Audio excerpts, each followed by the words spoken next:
نبی کریم صلی اللہ علیہ وسلم کی حدیث ہے، اللہ کے رسول صلی اللہ علیہ وسلم صلح حدیبیہ کے وقت جب آتے ہیں آپ کو مکہ میں داخل ہونے سے روک دیا جاتا ہے. مکہ میں داخل ہونے نہیں دیا گیا، حدیبیہ کے مقام پر آپ کو روک دیا گیا. اللہ کے رسول صلی اللہ علیہ وسلم اپنے سفیر کو بھیجتے ہیں، مکہ والے اپنے سفیر کو بھیجتے ہیں، دونوں میں گفتگو ہوتی جاتی ہے. وہاں سے مکہ سے جو سفیر آتا ہے وہ دیکھتا ہے نبی کریم صلی اللہ علیہ وسلم کو، دیکھتا ہے نبی کے صحابہ کو دیکھتا ہے. یہ وہ صحابہ ہے کہ نبی کریم صلی اللہ علیہ وسلم وضو کر رہے تو وضو کے خطروں کو زمین پر گرنے نہیں دیتے.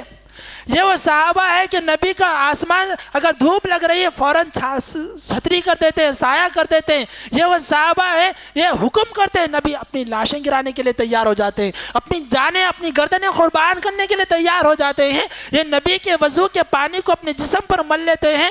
یہ نبی کی نافرمانی نہیں کر سکتے. اور جب کسی قوم کا قائد ایسا مقبول ہو، ایسی اس کی اطاعت کی جا رہی ہو، ایسی اس کی اتباع کی جا رہی ہو، وہ قوم کبھی ہار نہیں سکتی، وہ قوم کبھی ذلیل نہیں ہو سکتی. فوراً مکہ والوں کے پاس جاتے ہیں، بتاتے ہیں کہ اے لوگوں سنو، میں نے ایران کو دیکھا، ایران کے بادشاہ کو دیکھا، میں نے روم کو دیکھا، روم کی سلطنت کو دیکھا، روم کے بادشاہ کو دیکھا. اتنی بڑی سلطنت رکھنے والے، اتنے بڑے بادشاہ، مگر ویسی ہیبت میں نے نہیں دیکھی جیسے نبی کی ہیبت ہے. کیوں؟ ان کی اتباع کرنے والے ایسے ہیں جیسے روم و ایران کے متبع نہیں ہیں. وہ بادشاہ ہوگا اپنی جگہ، مگر اس کے فالوورز ویسے نہیں ہیں جیسے نبی کے فالوورز ہیں. یہ نبی کچھ کہتے ہیں لوگ مرنے کے لیے تیار ہو جاتے ہیں. یہ نبی کلی کرتے ہیں، وہ پانی زمین پر نہیں گرتا، صحابہ اس کو لے لیتے ہیں. ایسے متبع کے ساتھ تم لڑ نہیں سکتے، لڑنا تو چھوڑو تم کھڑے نہیں ہو سکتے. ایسی ہیبت طاری ہو گئی، ایسے پریشان ہو گئے کہ نبی کے خلاف میں پھر کبھی ہتھیار نہیں اٹھا سکے. آج نعوذ باللہ اگر نبی کی کارٹون بنائی جا رہی ہے، نعوذ باللہ اگر نبی کو ثم نعوذ باللہ اگر نبی کو بدنام کرنے کے چرچے کیے جا رہے ہیں، آدمی کھڑا ہو کر کہتا ہے کہ میں نعوذ باللہ نبی کے کارٹونوں کو عام کروں گا. کون ذمہ دار ہے؟ یہ ہم ذمہ دار ہیں جو مسلمان ہوتے ہوئے مسلمان نظر نہیں آتے. یہ ہم ذمہ دار ہیں جو مسلمان ہوتے ہوئے اسلام ہم سے جھلکتا نہیں ہے. یہ ہم ذمہ دار ہیں کہ مسلمان ہوتے ہوئے ہم نبی کی طرح کھاتے نہیں ہیں، نبی کی طرح پیتے نہیں ہیں، نبی کی طرح اٹھتے بیٹھتے نہیں ہیں، نبی کی طرح نکاح کرتے نہیں ہیں، نبی کی طرح طلاق دینے کی جو تعلیم ہے اس پر عمل کرتے نہیں ہیں، نبی کی طرح نمازیں پڑھتے نہیں ہیں. آج ہم ذمہ دار. دور نہ جائیں، اپنے دیگر بھائیوں کو بھی بولنے کی ضرورت نہیں. وہ لوگ جو آج نہ جانتے ہوئے جہالت میں جو آج میلاد النبی منا رہے ہیں ان کو چھوڑ دیجئے. اپنی بات کر رہا ہوں، ہم سلفی لوگوں کی بات کر رہا ہوں جو حدیث کے بات ماننے والے ہیں، جو قرآن کی بات ماننے والے. اگر یہ لوگ بھی سچے پکے متبع ہو جائیں، کیا مجال کسی کی کہ نبی کے خلاف کوئی لفظ کہہ سکے؟ کیا مجال کسی کی؟ یہ وہی لوگ تھے جو نبی کے تعلق سے کہتے تھے کہ اس نے کتاب لکھی تھی The 100. مائیکل ہارٹ جو ایک آدمی تھا، اس نے مائیکل ہارٹ نے The 100 نامی کتاب لکھی. اس میں نبی کریم صلی اللہ علیہ وسلم کو اس نے مقام دیا. 100 لوگوں کو اس نے ایسے جمع کیا جس نے اس کائنات میں کارنامے انجام دیے. کسی نے ایروپلین بنا کر کارنامہ انجام دیا، کسی نے بجلی قائم کر کر کارنامہ انجام دیا. ان 100 لوگوں میں بڑی شخصیات میں اس نبی کو مقام تو دیا، مگر سب سے پہلا مقام دیا عیسیٰ علیہ السلام کو بھی مقام دیا. عیسائی ہے، عیسیٰ علیہ السلام کو مقام دیتا ہے تو چھٹا مقام دیتا ہے، نبی کو مقام دیتا ہے تو پہلا مقام دیتا ہے. عیسائیوں نے پوچھا کہ تم نبی کو پہلا مقام دے رہے ہو، عیسیٰ علیہ السلام کو چھٹواں مقام دے رہے ہو. تو کہا یہ وہ نبی ہیں، یہ وہ نبی ہیں کہ ان کی اتباع کرنے والے ایسے لوگ ہیں کہ اگر نبی کے خلاف کوئی لفظ نکل جائے تو کبھی برداشت نہیں کر سکتے. آج عیسیٰ علیہ السلام کے خلاف اگر کہہ دیا جائے تو برداشت کر لیا جاتا ہے. ہاں یہ بات اچھی ہے کہ ہم نبی کے لیے اپنی جان دے دیں، نبی کے نام پر اپنی جانیں قربان کر دیں، مگر ہماری زندگیاں بھی تو نبی کے مطابق ہونا چاہیے. ہماری زندگیاں بھی تو نبی کے مطابق ہونی چاہیے. نبی کریم صلی اللہ علیہ وسلم کے تعلق سے بتلایا جاتا ہے آپ کو کوئی مارنے کے لیے آتا، آپ اس کو پلٹا کر جواب نہیں دیتے. آپ کی تجارت ایسی ہوتی، آپ مکہ میں مشہور ہو گئے بہترین تاجر ہیں. آپ کی امانت ایسی ہوتی، لوگ دن بھر آپ کو مارتے، امانتیں رکھا نہ ہوتا، آپ کے پاس آ کر امانتیں رکھاتے. آج ہمارا کیا معاملہ ہے؟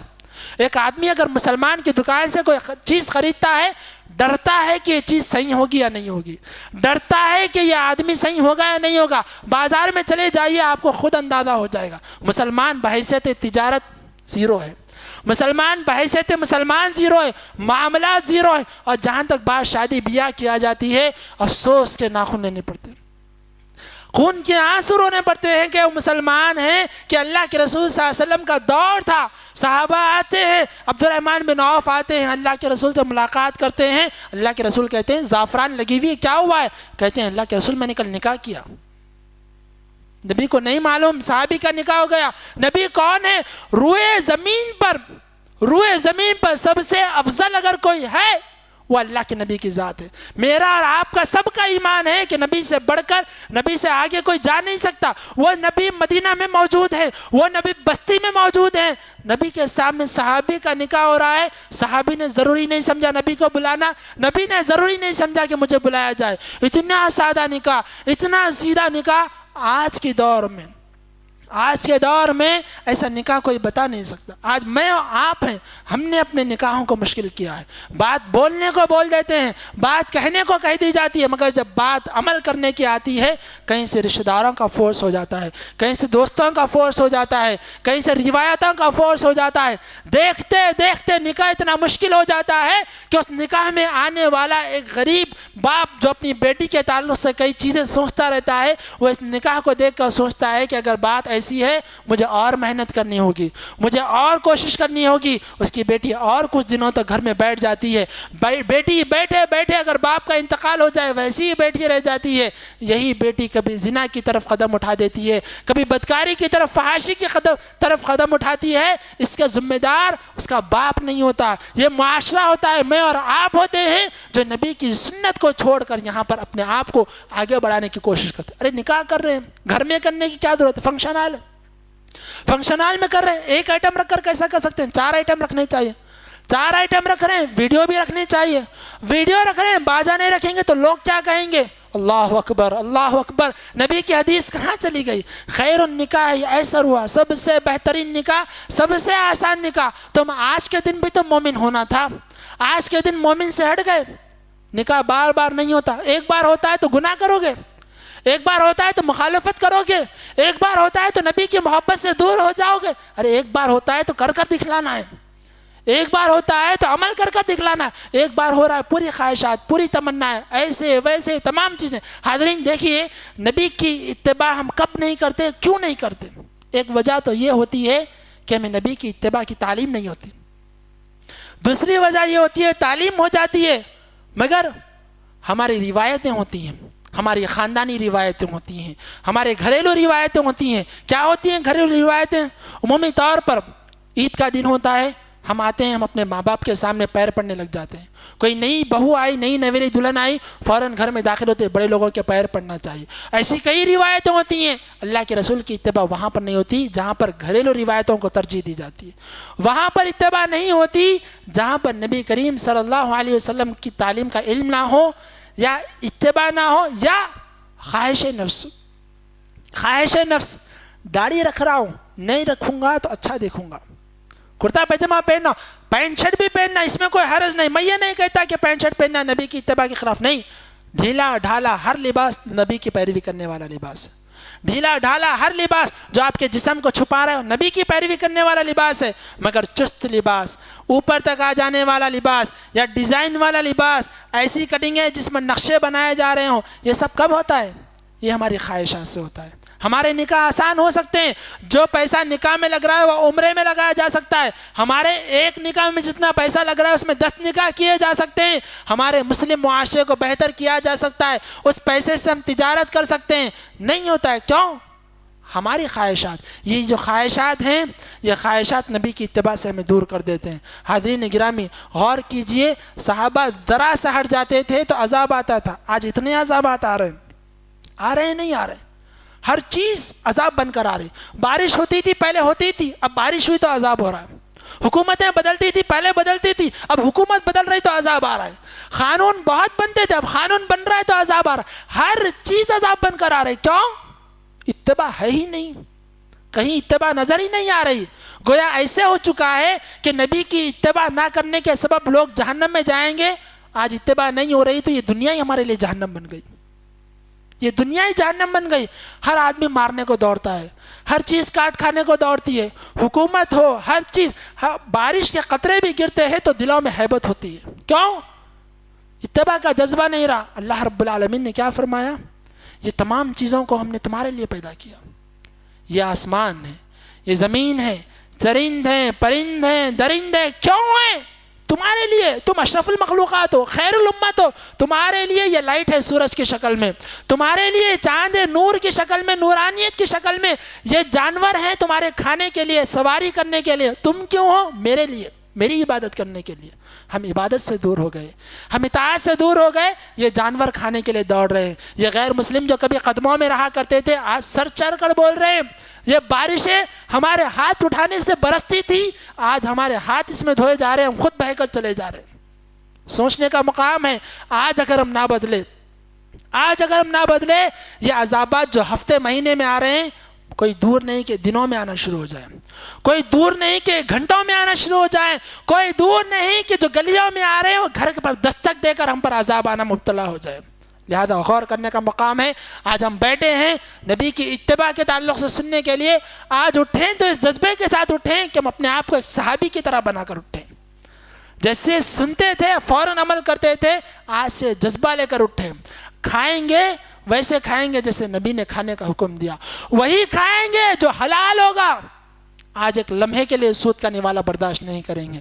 پہنیں گے تو ویسے پہنیں گے جیسے نبی نے پہنایا ہے, اس سے ہٹ کر کوئی لباس ہم نہیں پہنیں گے. نماز پڑھیں گے ویسے پڑھیں گے جیسے نبی پڑھا کرتے تھے. ہر چیز میں ہم نبی کریم صلی اللہ علیہ وسلم کو فالو کریں گے. یہ عذابات ختم ہو جائیں گے, ہم دنیا کے حکمران بنیں گے, آخرت میں نبی کے ساتھ اٹھائے جائیں گے. اگر نہیں بدلیں گے حالات اور بدلتے چلے جائیں گے, اور پریشان ہوتے چلے جائیں گے. ہم اللہ سے دعا کرتے ہیں, بارے الہ ہم نے جو کچھ بھی نبی کی نافرمانیاں کی اسے درگزر فرما, ہماری ٹوٹی پھوٹی عبادتوں کو قبول فرما. اے اللہ ہم سے جو لغزشیں ہوتی ہیں انسان ہونے کی وجہ سے لغزشیں ہوتی ہیں ان کو درگزر فرما. اے اللہ ہمیں نبی کا سچا متبع بنا. ہمارے لباس میں, ہماری عادات میں, ہماری طبیعت میں نبی کی اتباع کو جھلکا دے. اے اللہ ہمیں ایسا متبع بنا کہ لوگ ہمیں دیکھ کر اسلام قبول کریں, لوگ ہمیں دیکھ کر کہیں کہ یہ نبی جھوٹے نہیں ہو سکتے, لوگ ہمیں دیکھ کر کہیں کہ نبی کے متبع کسی کو نقصان پہنچانے والے نہیں ہو سکتے. اے اللہ ہمیں جب تک زندہ رکھ, تیرا سچا پکا مسلمان بنا کر زندہ رکھ, تیرے نبی کا متبع بنا کر زندہ رکھ. جب ہمارا خاتمہ ہو اس حال میں خاتمہ ہو کہ تو ہم سے راضی ہو, ہم تجھ سے راضی ہوں, اور قیامت کے دن نبی کریم صلی اللہ علیہ وسلم کی سفارش کے شفاعت کے مستحق ہوں. آمین. بارک اللہ لنا ولکم وتب علینا انک انت التواب الرحیم. السلام علیکم ورحمۃ اللہ وبرکاتہ.